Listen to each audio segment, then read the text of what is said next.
problem back in 1983. And so that was the beginning of the collaboration to for the presentation. There you go, Ron. Well, hello, everybody. I think we're off and running here. It's time to check out the night sky and even some science back down here on Earth Gang with a weekly Monday morning vlog podcast right here on YouTube. I hope we're on YouTube, called the SBAU Astro. Are we on? Okay. It's all for the South Central Coast Longtime Astrophysics and Telescope Club, your Santa Barbara Astronomical Unit. I'm your host, Ron Heron, getting my radio voice back. And doggone, I'm going to introduce you to my fellow stargazers, the brain trust of the club in a moment. SBAU, in case you didn't know, is headquartered up at our beautiful Santa Barbara Museum of Natural History, Mission Canyon, where we hold our monthly club meetings and star parties. Come join us. Find out more, go online, sbau.org, or wait for the outreach report from our outreach guy, Chuck, in a minute. I'll introduce you to these guys on the screen with me here in a minute. I'll tell you right now, this is SBAU Astro Hour number 170. We're into our fourth year, in fact, almost 3.5 years. For the May 27th date, that's Memorial Day this year. June 2nd is the end of this run, and we're going to talk this hour about the eclipse, the solar magnetic storms. Well, actually, this is stuff that's happened this year already. Stunning northern lights, and now get this, there's going to be a 6-planet lineup in the night sky this coming month of June. The Europeans are about to launch LISA, L-I-S-A, to study black holes. We'll tell you what ELISA stands for and what they're going to be looking for. The moon, our big moon, is halfway between last quarter and full. You're going to check out its surface with some stunning pictures. A lot of them this hour. I got to tell you, there's not much color in them, but they're still great. Not only is the ring planet part of the nightly promenade up the sky, but some of its moons are going to be very close to Saturn. Titan's going to transit. And what the heck are density bubbles? Where are they? How big do they get? How hot are they? And what the hell happens to density bubbles? I got to tell you, this show is as good, I think, as anything you'd see from YouTube videos by Neil or Alex Filippenko. Let's meet the gang. Jerry Wilson, our president. Hello there, Jerry. Good morning. The Starship, married to Pat Forgy, and has been in office for 6-7 years already. Chuck McPartlin, in front of the Ukrainian flag, is married to another Pat McPartlin. And Chuck is our incredible outreach guy, coordinating all the parties we do out and about with our scopes. His wife, Pat, is merchandise manager and also in charge of the treasury these days. We have Bruce Murdoch with us, who's married to Bonnie, longtime supporter. Bruce, thank you. Telescope enthusiast, also president of the Santa Barbara Theater Organ Society.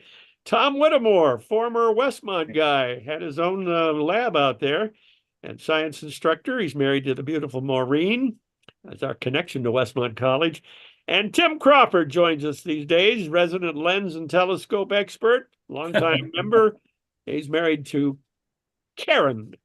But I just got to tell you, we always start these shows, even this one, number 170, with President Jerry's forwarded silly science cartoons.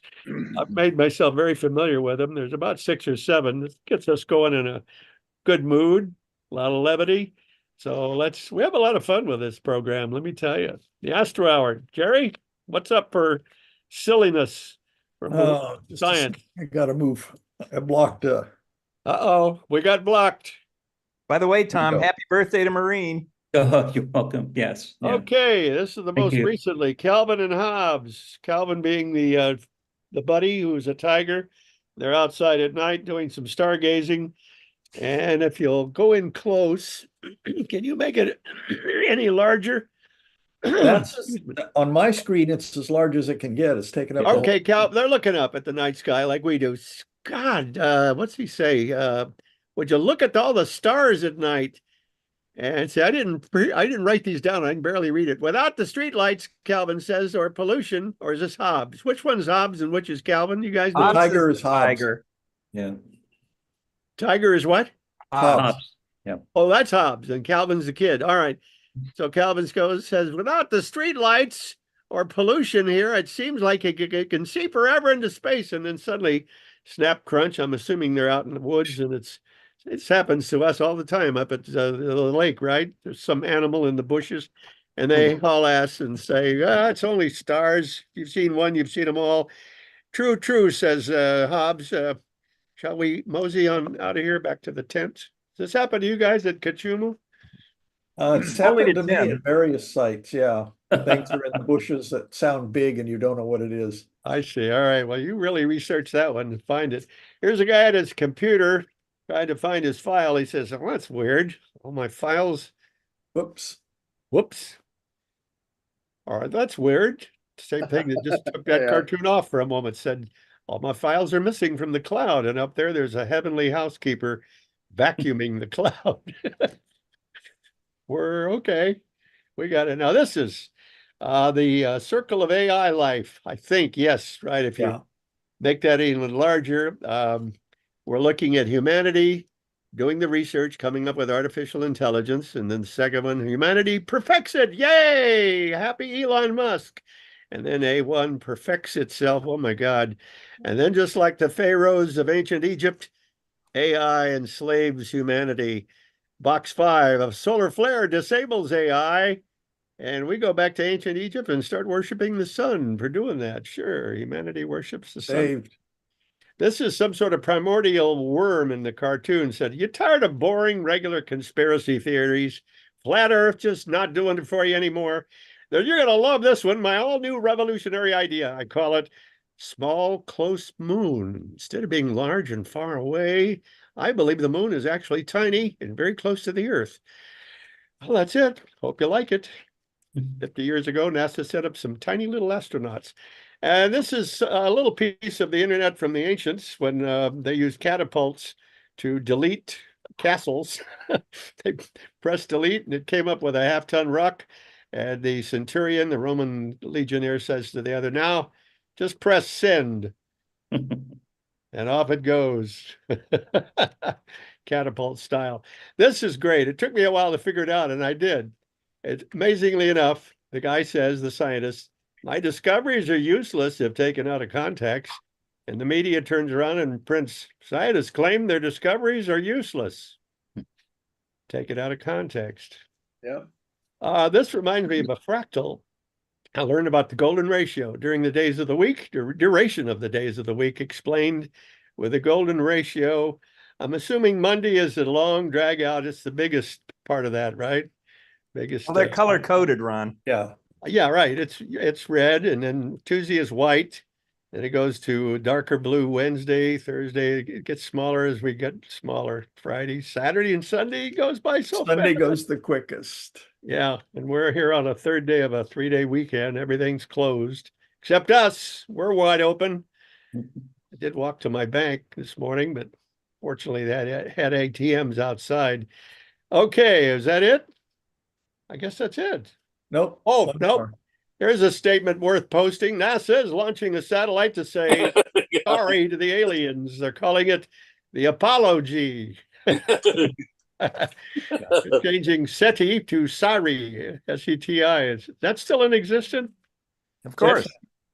Search for X. Are we ever part of that? Is anybody looking? No, that's a private organization. You can join it if you wish. Right. It's None now- of our guys have done that. I Well, don't there was know. SETI at home for a long I time. did You SETI could at home run on for your years. computer. Yeah. Well, sooner or later, they're going to give up and get nothing, right? Timing. We specialize in artificial stupidity. Well, where shall we start with this week's fun stuff in science, Mr. Wizard? Here we go. Oh, the night sky. I can't believe this. Look at that lineup at an angle, no less. Now, this is obviously a drawing. Yeah. Sure. Well, it's So, pretty hard to photograph the future, guys. yeah. That Jupiter is going to be right on the horizon for us. These two are too close to the sun, really, to Yeah. get a good view like this. So, but the rest of the things are going to line up. But of course, you need a telescope to see Uranus. Mars is probably naked eye. Neptune, again, a telescope. Saturn, of course, will be naked eye. Mhm. And they're not lined up in real space. They're just appear to be lined up in our sky. They're along the ecliptic. Yeah, they're all on the ecliptic. So they all naturally form sort of a line anyway. Well, we had another one months ago, didn't we? A lineup on the horizon or up there somewhere. It has to be on the horizon, doesn't it? It's on the ecliptic where their orbits are. Yeah. You'll never see a planet high overhead, I don't think, will you, except maybe Venus? No, it's No. always on the No. horizon. Slow. Okay. Well, I remember when I was an On Earth, you, undergraduate in college, I know you've heard this before, but the planets really did line up all on one side of the sun. Yeah. And the myth back then was that unbalanced forces, tidal forces, would cause California to break off and fall in the ocean. Yeah. Or off the head. Our student newspaper advertised a "Be the First In" party at Zuma Beach. Yeah.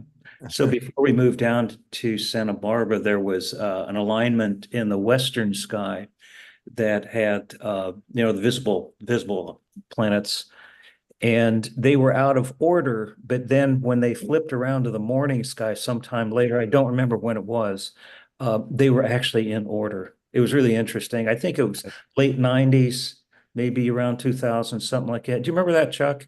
Yeah, and just about a year ago, they were lined up in order, at least the ones that were visible in the morning sky, Mhm. right pre-dawn. Mhm. Mercury, Venus, Mars, and Jupiter. Mhm. Captain Outreach, is there any plans to go out and check this out on a certain date in June? No, this is going to be horribly. I mean, this is going to be horribly disappointing to the people who go out and try to look at it early morning, Yeah. because all you're going to see is Mars and Saturn. Yeah. What can we see at star parties up through those trees next to the observatory?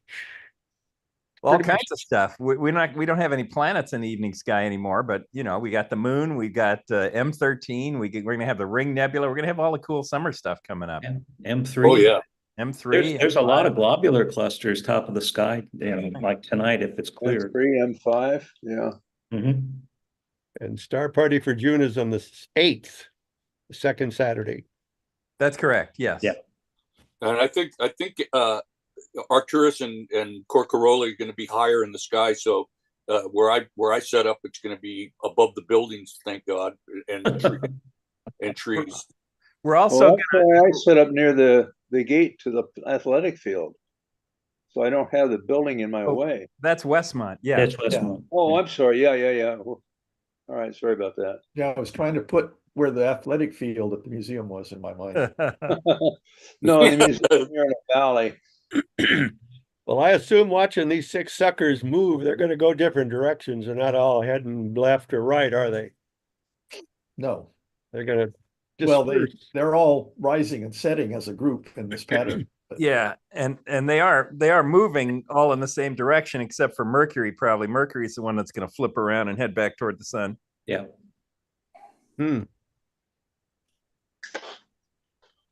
okay, now I've inserted a little, we've covered this topic, bits and pieces, lifetimes of stars and the formation of dense objects like black holes. But I thought I'd bring it all together since the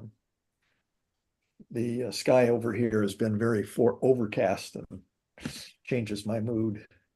So we start with in nebula, we start with mass.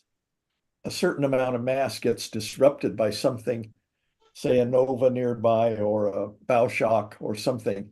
And so things start clumping up. And depending on the size of the clump, they collapse under gravity.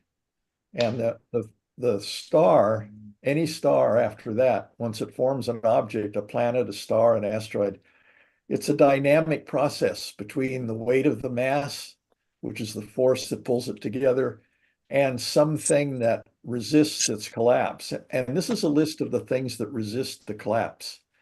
Any mass can become a black hole if squeezed down far enough. And this is an example of that. This is, of course, a mass, and this is a force crushing it down. Well, don't try that at home, Jerry. What's that? Don't try that at home, Jerry. Yeah, well, I did do this at home. That's a tennis So ball. any mass can become a black hole, but obviously this is no way to do it. And the tennis ball does not have enough gravity to pull itself in. And that's how these things form, is the gravity, the self-gravitation is the crushing force. So in order, when things stop at the asteroid level, the thing that resists the collapse is compressive strength of the rock or the rock pile.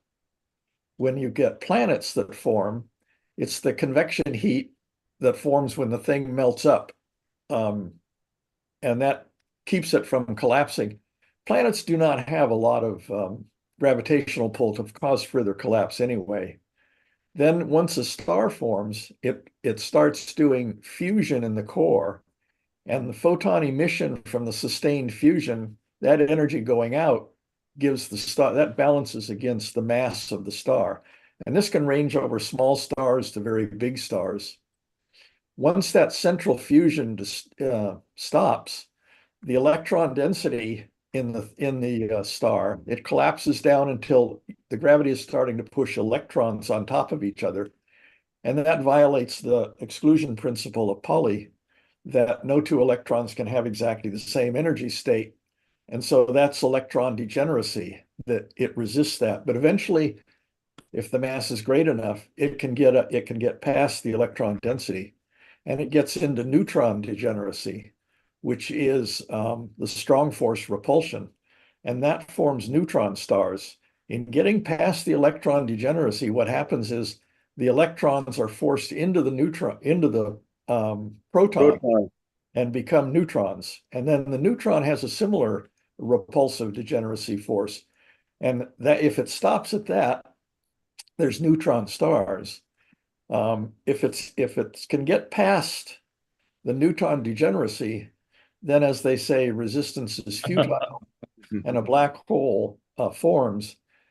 The Einstein theory does not know what's inside a black hole, so it just extrapolates to it being a singularity. But singularities in our universe are not allowed to happen, so there is probably something inside a black hole that prevents the singularity. And there's a new theory out of it, that instead of a black hole, what we get is a gravitar. And what that is that the black hole sucks in matter from space, as you see it all happening in this hot circulating disk around the black hole, but it's also sucking in whatever the repulsive force is, the dark energy. And eventually, the dark energy squeezed on itself has been hypothesized, it's just a hypothesis, to form a structure inside that prevents collapse into a singularity. So anyway, in terms of black holes, there may be over 100 million of these things in our galaxy. Whoa. Okay. It's not in our neighborhood, I hope. So Well, we're in Jerry, orbit about one. Shouldn't be worried about one? I said, we're in orbit about, doesn't the middle of the Milky Way have a black hole? It has a supermassive black hole. Yeah, that's what I thought. These are just regular little suckers that won't do much except still suck you in.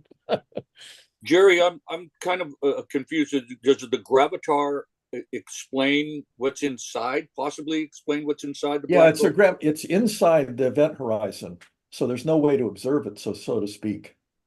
But it's a hypothesis that it may form in there. Okay. It's trying to address the idea that there's a conflict between the established idea that there are no singularities in space in the real universe, and Einstein's gravitation theory doesn't account for what's inside of a black hole. So the assumption is the equation just simply goes to zero, but that just simply means the equation is incomplete because it's not going to form that. Physics goes to great length to avoid singularities, especially 1/0 singularities. When you're doing integrals in imaginary space, they do a path integral around a singularity and exclude that point to avoid equations that they say blow up, which generate something that's divided by zero. This is a map of our galaxy, and it shows the 37 black hole candidates that are within 50,000 light years of the galactic center. Huh. So these are black holes, black hole candidates. They're believed to be black holes. I think about 4 or 5 have been identified as black holes. Whoops. This shows 3 of the closest to us that are black holes. So this is about 1,000 light years away, 7,000 light years, 2,000 light years.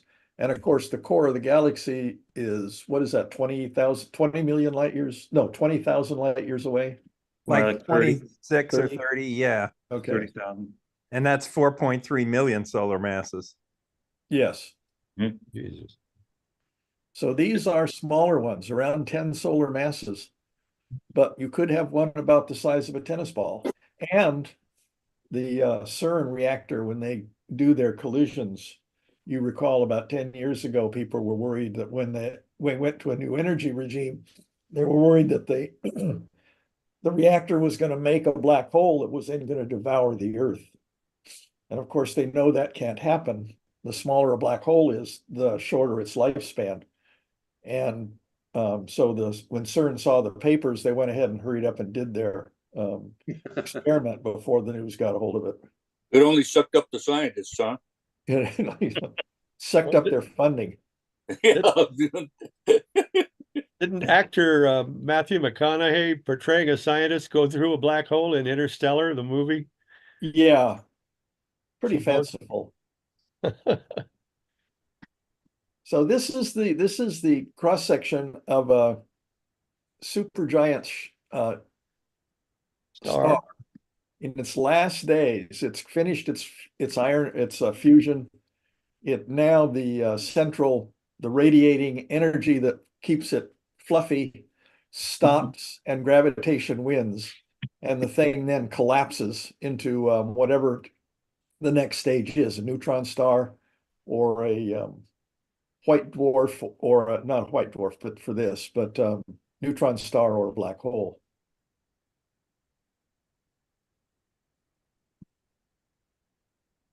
I already discussed this, but this shows this graphic representation of a white dwarf with electron degeneracy. They've run out of room to move around. Electrons plus protons combine to form neutrons. And if they can get past that, then it goes to nothing wins, nothing opposes gravity successfully, and it collapses. Huh. And the limit of that is at 1.4 solar masses. Can I tell you quickly about a NOVA episode of PBS I just watched that said if it wasn't for the relatively newly discovered dark energy, we'd all be coming into a big black hole. Everything would just, all your gravity would be taken over, wouldn't it? We got to have that blowing away effect. Well, the problem with that is that nothing is static. Everything is moving. And when gravity is pulling things in, most everything has a sideways motion and therefore goes into orbit around the pulling force. So it actually never collapses. But amazingly enough, it's space-time is adding and spreading apart, and yet gravity still works and is giving us black holes. It's really a counter back and forth, isn't it? Everything's a balance. Yeah. This shows the, as we talked about, LISA. Yeah. European LIS. Space Agency is about, they are going to launch 2035. plan. It's not an imminent plan. They just got the financial go-ahead to build this. It's planned to be launched in 2035. So this is our sun. This is the Earth and its moon. And here's this guy out at a Lagrange point. And it's a triangle, an equilateral triangle of laser beams. And it will measure and these shading rings going out are from the gravitational waves of something over here that has collapsed. Two neutron stars have collided, or two black holes have collided. And actually, this should be very sensitive, so it'll get a lot smaller things than big, massive neutron stars and black holes collapsing. They're actually looking for the ripples, gravitational ripples of the Big Bang itself, among other things. So these will set up there, they'll fly in formation, and they will be very, very sensitive to changes in distance between the three arms. Well, that's like one of the two on Earth sensing units there. LIGO, is it called? LIGO? Yeah, LIGO Is also a big. Yeah, we have three of them on Earth. Oh, And, there's a third. Okay. One in Washington, one in Kansas or something, isn't it? Or One in Washington, one in Louisiana, one in Italy. Italy. oh, in And I think Italy. there's a Japanese one that's going to be coming online. yeah. And Wow. these are oriented different ways, so they give a good three-dimensional triangulation of where it came from. But this is much bigger, and it's much less sensitive to vibrations of the ground and trucks going by and stuff. So Yeah. this one will be much, much more sensitive. I wonder, do they use separate lasers for the station keeping of the three satellites versus the one that's to detect the waves? Because otherwise you get an interaction between the waves and thinking that your station keeping isn't good. Yeah, that's a very good point. I'm sure they must have some separate laser system to do that. Well, I was thinking, they say they're going to track each other down to a billionth of an inch. And, the photon pressure and everything else, they got a big challenge to do. Yes. I remember when Joseph Weber started doing this in 1964, and he had a large 10-kilogram cylinder of aluminum suspended in his lab, and he had stress sensors all over it to measure the squeezing and the different modes on the aluminum block. It was an ambitious experiment, but he was many orders of magnitude in sensitivity to go before he would detect any gravitational waves. But his Well, idea- the distortion they're measuring is about 1,000th the diameter of a proton. That's what I've heard. It's tiny, tiny, and then tiny. Yeah. Yet they can manage it. They can measure it. Yeah. That's because they have interfering, Right. waveforms, interfering lasers. LIGO, even though the arms are only 4 kilometers long, they bounce the laser beam back and forth, I think 380 times. So they get a, many mile effective Length, path yeah. that they can use for the interferometer. Okay, switching to our moon. Okay. Which Bring on the all- pictures. Yeah, so this is these are the named phases of the moon. Of course, new moon, and full moon, we know that. First quarter, last quarter. Right now, this is a waning gibbous between full and last quarter, and this is a waning crescent between last quarter and new moon. We are right now in the waning gibbous phase. We're actually about halfway between full and first quarter. First quarter, I think, occurs this Thursday. Last quarter. Excuse me. Yeah. Last quarter. It's just a phase change. Yeah. So You got pictures. there's You a got- couple of amateurs that publish on Facebook. Robert Kazalak in France and Uwe Mehling in Germany that just they post fantastic lunar pictures. This is not Yeah. one of, this is the actual from a application I have that shows the moon phases. I've set it for tonight. And this is what you'll see. So there's a number of things that they have posted all the way out to Eratosthenes here, Eratosthenes. And this chain here, Katerina and Cyrillus, and Ptolemaeus, a number of things that they've done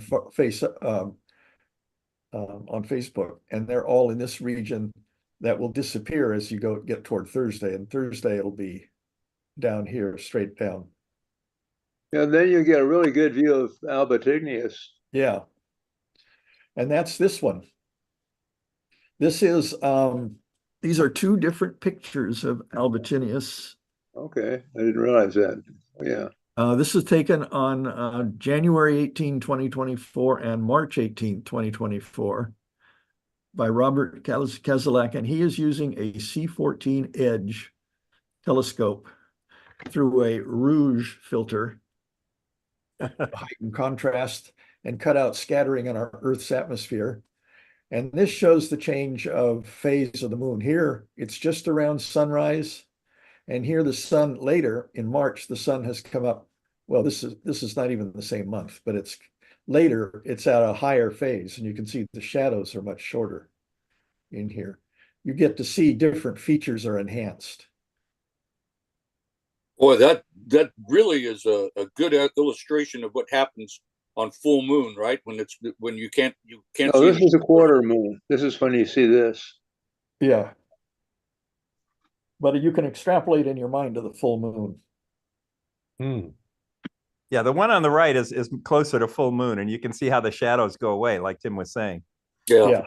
And that central peak really has a nice triangular shape. There's a number of them like that. Yeah, it does. It looks like a tooth, shark tooth. Here's this very nice slice from whatever that is, a collapsed feature or something. And this looks like a ray splatter out from that crater that was made. Oh, Yeah. yeah. Huh. Well, There's no end of features in this thing. You can see little rills on the floor of this crater, a little collapsed wall on this crater. Do you suppose all the pictures of the moon taken by astronomers are just using black and white film? There's no color up there other than gray. No, they do a lot of color too, and there is color, but you have to process it to bring the color out. It's very subtle. Okay, I'd love You to see can, it. you can actually guess at the composition of the surface from the color of the part of the moon. All the other bodies in the solar system have color. I don't know why our moon doesn't. It does. It does. It's kind of a greenish, a very Yeah, olive green it's color. just a boring color. No, there's blues. As one of the Apollo missions found orange sand. Yeah, they brought Really? back an orange rock. Yeah. Okay. Take And a your word. little green cheese in there too, Ron. Say that again. There's a little green cheese in there. Yeah. Do you suppose there's frozen ice ponds in the south craters? Or is that all buried still?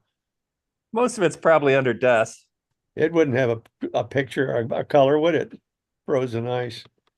Yeah, Well, no, because you're going to see the dust that's covering it. What is this one? I think this is Eratosthenes. It's up near the end of the lunar Apennines. Oh, Let's see. if we- Collapsed terraces. Yeah, right up here. mhm. So this is the farthest from the current terminator, and that's about the phase that this was taken at. So these are, you can see the little ripples. Do you think that's because light. the moon was sort of a mush at the time that it got hit? That's why you had the central crater, and then the ripples as it went out kind of froze in place. Well, an impact that big would kind of melt what it hits anyway. So Yeah, Right. And then you if got it's much cold one enough, way or another. but it freezes almost immediately. That was my point. yeah, it does. This stuff out here, the way it's shaped, it looks like that's not the case here, but it looks like when you have slushy ice that you slam something into, you get this Yeah. kind of scallop patterns out here. And it could be debris deposits too. Yeah, it's probably debris deposit that was not completely liquefied, kind of slushy from the kinetic energy of the impact. oh, okay. All these giant craters were made thousands, hundreds of thousands of years ago. They're ancient, aren't they? If we were to see one being created, we'd see what, sudden color of lava, and it wouldn't have a cloud. The big stuff, there were two major bombardment eras that were billions of years ago when the moon first formed. Okay. And But then the the other new one. stuff I think is already hit. Anything you'd see today that was that size would look like a large nuclear blast on the moon. Yeah. Really? Now this is the lake country above sea of vapors. The word lacus means lake. Lacus. So there's Lake Dolores, Right. Lake Of Felicity, sorrow. Lake of whatever it is. sorrow. and Lake Lake of sorrow, Odium. lake of happiness, and lake of what, hatred or something? Yes, odium. Odium is hatred. And that's different from Mari's? Yeah, the Mare is the big stuff. So Oh, these aren't big? Okay. yeah, it's Hmm. And if you've got a little edge off the Mare, like on the top of Mare Vaporum there, you can see there's kind of a submerged crater more to the left, right near the edge. Yeah, right there. Oh, yeah. Those are usually called bays, which is sinus. Mhm. Mhm. So here, this 3 right there, that's this over here in a close-up.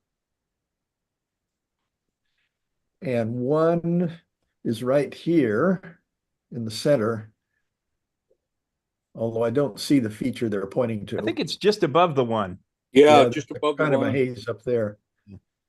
And then 2 is this streak, which looks like a paved road. Right here. Yeah, there's that paved road thing. Mhm. And then here, number 4. I don't see a 4 on the big picture. Oh, there it is. Right Down- There here. it is. It's on the lower left. Yeah. So, and that's got some kind of a circular smear out here. Huh. So very interesting features. I'm sure that geologists pore over this stuff. Several satellites have gone up and done, what is it, the U.S. Geographic Survey has, and they've done a detailed altitude, and so they have good contour maps of everything on the moon. Well, they also do measure the gravity gradients because, Yes. so they can tell what's underneath the what they can see. And underneath the big mare are what's called gravicons. Mascons. Mascons, thank you. Yes, they're the the body that hit that's still sort of intact under there and makes the moon's mass distribution asymmetric. It's not spherically symmetric. Really? Yeah, that's why we're tidally locked. Oh, one half of the This sphere is bigger Wow. than the other half somehow, well, maybe. this is also by Robert Keselek down there, 2023. This is with a Meade 12-inch FD 20, I guess. And here is with a C14 edge, different lightings. This one you can see very subtle. It emphasizes different kinds of faults and pressure ridges that formed in the cooling lava when this was a lake of lava.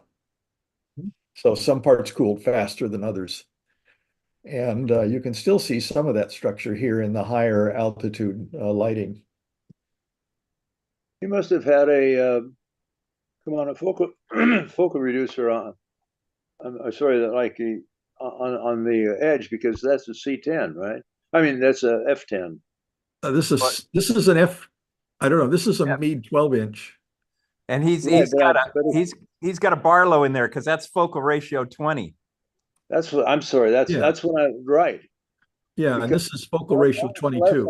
Scopes tend to have a focal ratio of 10 or a f-stop of 10. 10.3 or something, or 10.6. Yeah, I mean approximately. Now this is a different crater than Ptolemaeus, right? No, this is Ptolemaeus. Oh, okay. Okay. See here in French, Ptolemaea. That's what I was wondering. How that translated. Okay. And one indicator of how good you're seeing is the number of those little tiny craterlets you can see inside of Ptolemy. Yes. Yeah. God. That's incredible. Why do you suppose on the moon all the lava settles into a nice flat surface, but down here on Earth, lava makes rocky, pumice-strewn fields, jagged edge? That's because of all the erosion that goes on here. Really? Yeah. Also, lava around here tends to come from volcanoes, and it flows downhill. It doesn't form a lake. If we had a lava lake, it would have formed smooth too before the erosion started in. On the moon, they're not created by volcanoes. They're created by impacts. So once the impact is over, it's just this big crater with a lake full of lava in it, and then it cools off and goes flat. But all the stuff that we're looking at on these pictures that is not flat, that's the rugged, that's rock that's always been there. That's not lava. Those are mountains that form from either earlier impacts or just crunchy up from shock waves. It used to be a big argument. When I was a kid, we heard about it in the early 50s that whether these craters were largely impact or volcanism. That was the whole thing with Meteor Crater in Arizona too. Everybody used to think that was Yes. volcanic. Is that Ptolemais to the right? Yeah, it's No, Gene this- Shoemaker that solved it. Gene This Shoemaker. is Katerina, Silurus, and something else. Arzakel. Arzakel, yeah. I thought Arzakel was the one with the central mountain. Yes, it is. Yeah. Yeah, this is the other trio, not the Katharina, Cyrillus, and Theophilus. Mhm. Well, now, the guy that took the pictures you said had a 12-incher mirror. Can't you guys get as good a picture as they? Do you get pictures like this with your telescopes? Atmospheric distortion gives you a big headache. He claims the seeing is a 7 out of 10, which is not that great, but these are processed images. They're not just a snapshot. Yeah, and these might be, multiple images that have been processed to throw away the fuzzy ones and then stack. Okay. If you read the caption on the previous one, there's 2,400 meters shown there. I can't read the rest of the French, but that might be his elevation. Where on this one, where did you see that? He means the one the next one down. The next picture you have down there in the caption on that. Which the very part of the last caption? line. The very Says last line, 2,400 meters. depth. The profondeur is depth. Oh, Okay, okay. thank That's you. not his elevation then, where he took it. And then 4 million years, Yeah, right. or 4 something years, millards. Mhm. Your French is way better than mine. They only name the big ones, not the little ones that appear later. Like sometimes they do, I guess. This is from Uwe Melling in Germany. Wow. This is Rupus rectus again. It's just incredibly sharp. Boy, is that ever. A nice little compression ridge there. Looks like something froze and then pulled away from everything else. Now, I wonder if that's Bert to the right of Yeah, Rupus. it is Tim. Okay. This, Yeah, that's Bert. Then Bert A is Uh-huh. the other little crater. We didn't land one of our Apollos there, did we? no. No. That's the one, Ron, that they call the Rupus rectus, the sword on the moon, or the straight Right. wall. Great wall, yeah. But you can see there's ramps going up here, Mm-hmm. like the Those are the Pacific- off ramps for the suburbs. Yeah. I was going to say that's like the Pacific Incline down in Santa Monica, Yeah. off the Coast Highway. I've You got never the seen it this clear. Never seen You it got the this clear. Corona Borealis there in the middle. Did I Where's miss what they are? Are they a rise or a ditch or It's a cliff. it's a It's cliff? supposed, Yeah. it's supposed to be an escarpment. It's not a straight ledge, but it's like a diagonal. It's what I've read. Yeah, it looks like a cliff, but it's really not that steep. What about the lower, smaller one? That's a rill. That's where Yeah. lava, was running. Yes, Oh. that was either running lava or a lava tube that collapsed. It starts from up here in this one crater. Huh. Well, in the middle of the big crater, you got like the Corona Borealis. I mean, that's not Corona, but I mean, it looks like that, Yeah. which is that Yeah. long curved valley. Huh. Yeah, this one looks like the interior sloughed off and is just piled up down here. And this one looks like all the sides are powder slopes, but there's very little at the bottom. It's almost this- conical. Yeah, it looks conical. Now this thing where you get a rounded bump in the middle of a crater, this is what the craters on Pluto look like to me, like they're craters in ice. But of course, this wouldn't be in ice, it would be in rock, but mimicking ice. They're making nice. Nitrogen ice. Okay. Isn't Pluto's surface like the heart? That's all frozen nitrogen. Yeah. Oh, Pluto, yes, it's frozen Yeah. nitrogen, I believe. Right. Does it look like snow, I suppose? Or it feel like snow? Okay, we're going to the night sky, everybody. Brace yourself, buckle up. It's a morning sky. This Mhm. is the morning sky. It's 4 a.m. on May 29. And here we have Neptune in the see, this is the east. There's Mars, Neptune. These are some of the planets in that lineup for next month.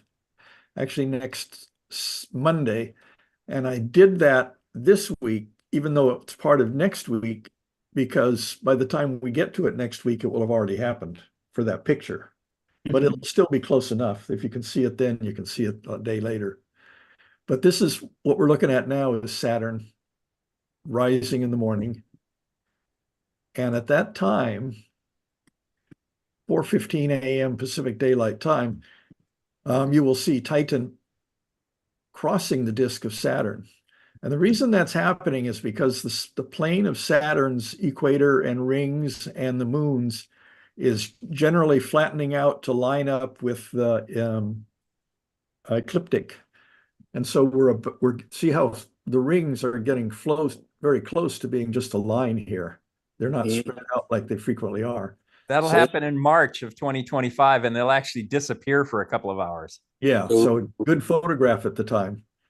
But now we're getting to where these moons can sometimes, especially Titan, can make a transit across the disk of Saturn. And that's one of them that you'll see here. Is it further away from Saturn than our moon is away from us? Yes. Yes. Okay. The distance between our moon and us is roughly the ring diameter there. That's what you could put the whole planet with the rings between us and the moon. I heard that. Yeah. Wow.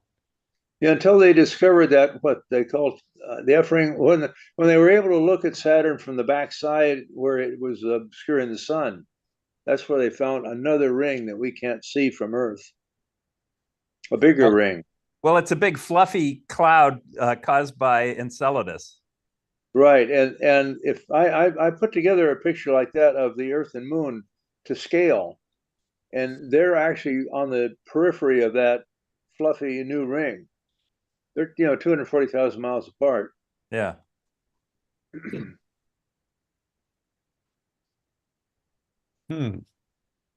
Fascinating stuff. Has the rings gone flat on us, or is that still coming? It's coming. March of 25. Oh, next year they're going to A disappear. little less than a year from now. Yeah, about 10 months. That's what you said, and I missed it. I'm sorry. That really confused Galileo. So somebody Years came along. disappeared on his planet. Yeah, figured it out. Yeah. Okay. Yeah, it was Huygens that figured it out about 60 years later. Wonder which one of the moons our esteemed astronomical manager for the museum is going to bring forth and talk about on the 14th. You can bet Titan and Enceladus. Just and ours, does our moon get included in that talk? I don't know. I didn't see his talk. Okay. That's why we're bringing it back. Yeah. Okay. And Mimas there is the Death Star. You can bet he'll do that. Yeah, and Europa, I'm sure. Around Jupiter. That's Jupiter's planet, yeah. Oh, yes. Looking at the names, going back to the start of our show with the Calvin and Hobbes cartoon. Hobbes is an old English word for the devil. That's the tiger, right? Yeah. That's what? That's the tiger. Yeah, that's the tiger. Hobbes, Calvin and Hobbes. Now, this is an interesting topic. It's very obscure, but interesting. The Earth has a bow shock around the Earth. Earth in here, representation of our magnetic field lines protecting us. This is the solar wind coming in, and it would come in and get led in. Stuff up here would come back and form a coronal, aurora here, or they pick it up here and go in and form an aurora. So, but it turns out there's a bow shock they've discovered.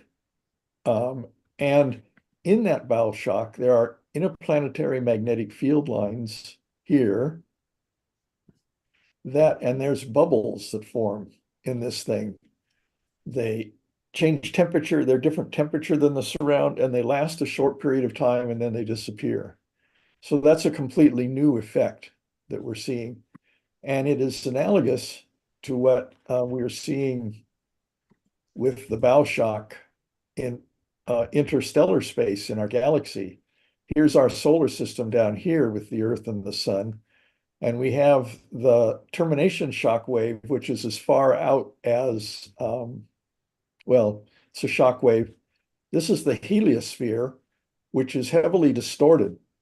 It's the magnetic effects of the sun going out here, but distorted because we're traveling through this material that is causing this to form a tail. It's not a tail you can see like a comet. And then this is the heliosheath on the outer edge of the heliosphere. And this is the bow shock in interstellar space that we're making. And our two spacecraft now, Voyager 1 and Voyager 2, were luckily sent out in this direction and not in this direction, which would have been very boring. But they have passed both these shocks and the sheath, and now they are in interstellar space and they are encountering the bow shock for us. And there's also, and that's what we have also in this case, where we have but it's in our solar system. So there's a lot of plasma dynamics going on in both our solar system and at a weaker level in our interstellar environment also. Well, did the recent Northern Lights phenomenon due to that big flare-up affect our electronics or our satellites at all? Or is it still? I don't know. It affected my stuff. I've told you guys that I have two surge protectors and they both tripped, so I had to reset them after that Friday night. The biggest effects were radio blackouts, and that spot has rotated back around again and barfed out another flare yesterday, and it wiped out radio above Asia. Whereas the earlier ones, when we had the auroras, were wiping out radio reception around the northern North America. Wow. And the big one that happened in the 1800s that wiped out the telegraph, what was that called? The Carrington event. Carrington. That was like this, only even bigger, I guess. Apparently one of these was bigger than the Carrington event. It just wasn't pointed right at us. Oh, got it. But this bow shock is from just regular solar wind, isn't it? It's the same in all directions. And the motion of the solar system. You can see, because we're swimming through this stuff, that's why we have this heliosphere distorted. Well, I didn't know Voyager 1 and 2 were headed not toward the sun. They're going to leave the solar system, but that's the direction of the sun, right? He just said. The sun is right in the middle there. Right. You can see the planets in the sun, yeah. Oh, I see. I got you. I totally misread this. I thought that was the Earth inside. Okay, got it. Well, it is the Earth in here, but the Earth is this little ring, faint ring going around the sun. These are the planets. Okay. This is not to scale. Got it. Wow. So the sun happens to be moving this way through the galaxy. And that's where we're running into other material and it's producing a bow shock. It looks like the Hubble picture from that Zeta Reticuli or whatever that you had to picture. Yes, Zeta Scuti or something. Yeah. Jerry, is there any kind of magnetic, like the magnetic field lines of the Earth with a shield? No, this is all magnetics interacting with plasma. Okay. So this is the field. The general field is magnetohydrodynamics, and this is what people deal with when they're trying to do plasma containment in a fusion reactor. But that's very intense. This is very weak. Okay.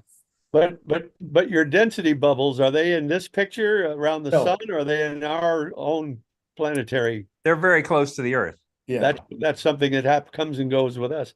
They're not very big. They're a few 100 miles across, according to your like that, yeah. They're not very big, Hmm. but the physics of how they form and what they do is everybody's back to the drawing board.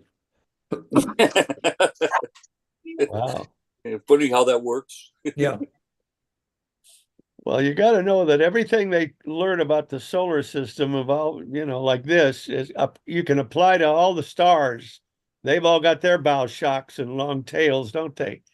When you move through a plasma and you've got a magnetic field attached, or you got solar wind attached, yes, you're going to get those interactions. It'd be interesting to see how they line up inside a star cluster, or they're all together. That would be very chaotic. Yeah. You see that in the Orion Nebula with all the turbulence it causes in the gas. Right. Is that right? But can we see any of this? It's just artist renderings, but there's no way the Voyagers can take a picture of any of it, can they? Well, they sort of have. They have magnetometers on them and they're measuring the field lines. It's just like the image you build up with a radio telescope. Yeah.